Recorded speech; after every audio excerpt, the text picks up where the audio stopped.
I got a second story crazier than that one. Hear a crazier story than that because I don't know how to explain that. I don't know how to explain that at all. I have no idea how that Because it's children. You touched a nerve in all of us here. Why'd you do that?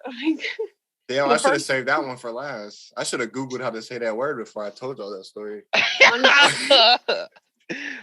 right. What about the second one? So story number 2, we're going to talk about a boy only known as John Doe, was found alive, but he was only 3, so I guess they kept his name and identity a secret. So John Doe was last seen near a fly fishing river, and then he promptly vanished for 5 hours. A search party found him dazed but unharmed in the middle of a grove of trees. So when investigators asked the boy what happened while he vanished, he said he followed the woman who looked like his grandmother to a mountain. He then found himself in a room in a cave that had a bunch of motionless robots and weapons lying all over a dust. Man, see, look, it was so believable. I mean, not believable.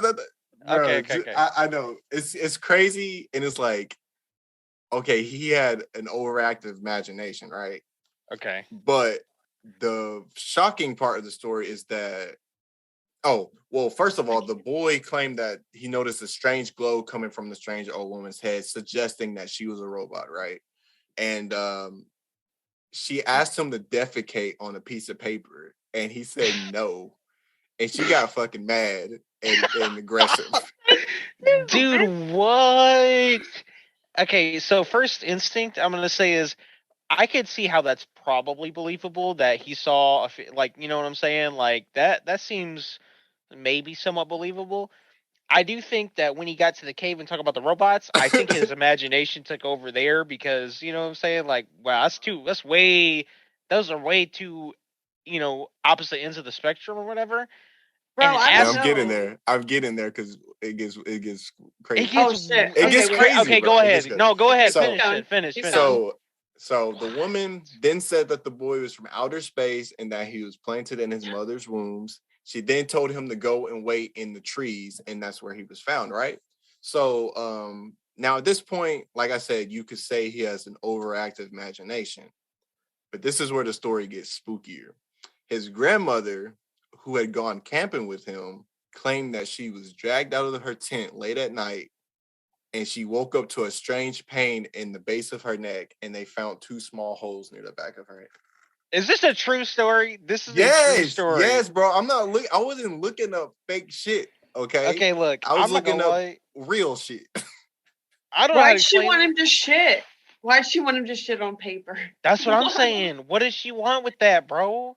Did she want his that DNA? That sounds like a weird, a really not good fetish. thing. They needed the robots. Like she was just some weird lady that wanted a child's poop. All right. The robots Maybe she's a witch. Maybe she's a needed witch. Organic human material. Okay, you see what I'm saying? Bro. Why? I don't know. I don't know what the robots were gonna do with it. Organic human material.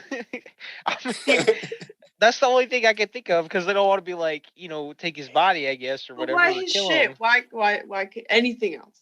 Yeah, why the that shit? That is so weird. Why would it? But why would a kid lie?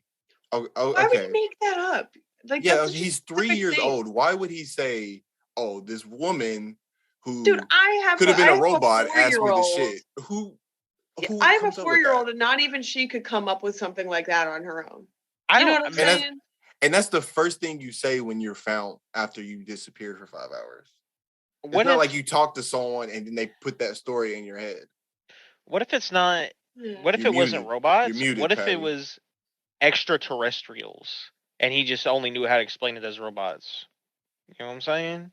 Because that sounds like almost like on the level of abduction type. You know what I'm saying? I don't know. What are you gonna say, Patty? That's some of that fire in the sky stuff right there. Dude, I just don't know how to explain something like that. Other than, and she actually had holes in the back of her neck or whatever. According to the story. I mean, I don't know what to say other than that happened. That's true, but why? I don't know. You know what I'm saying? When was this? How long? When was this? Do you know? Do you got a date on this? And what's the name of the story? I want to look at this real quick too. Just look up John Doe robot. It's the most popular story out of all the national park ones. But I wanted to tell the Yosemite one first because it's crazy. Well, you said John Doe robot, and it pulled up this kid friendly robot whose name's John Doe.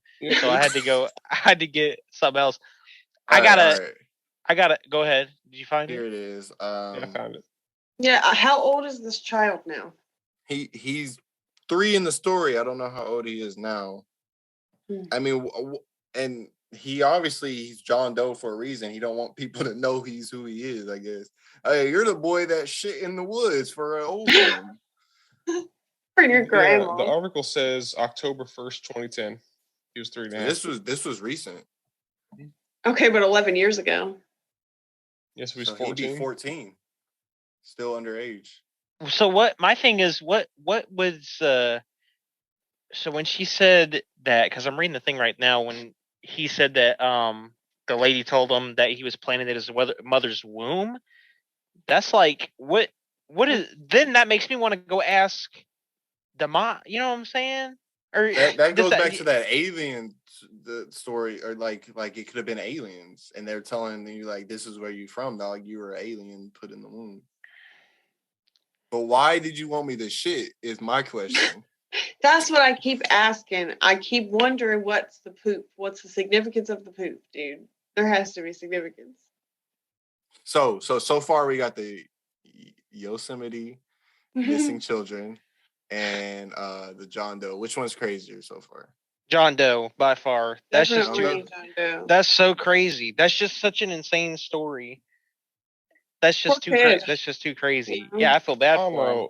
I mean, if somebody asked me to shit on a piece of paper and I just witnessed all this, I'm probably going to shit on the piece of paper because I don't want to die. You know what I'm saying? I'm just going to shit from fear. Exactly. My question is like, this is like one of the most popular stories on there. Is that what it is? Is just a story, or like we don't have no names? We don't have really any information. Where'd this story come from? You said October 2010, right, Patty? Yeah. Oh, conveniently around Halloween time. So like, my thing would be, let's just wait until, I would hope that once the kid turns like 18 and becomes an adult, I'd hope they like come out on their own and like, you know what I'm saying? Yeah. Like, imagine like if that actually happened, how much like therapy he had and people telling him like that's not what happened, and like medication and shit like that to deal with his trauma. Like, well, I was gonna say something like that. It'd probably be like if the family went to the national parks, was telling them about that. They'd be like, "All right, well, we ain't trying to let this get out there." You know what I'm saying? Yeah. So let's just slap a John Doe on there, and then not make it seem like it's like not real, but just don't give anybody any actual information about it. Other than just stuff like that. Like maybe fake he's names a robot now. Maybe he's a robot now. Dude, maybe. But I don't know. That's just crazy. I don't know what could be connected with that in any way, to be honest.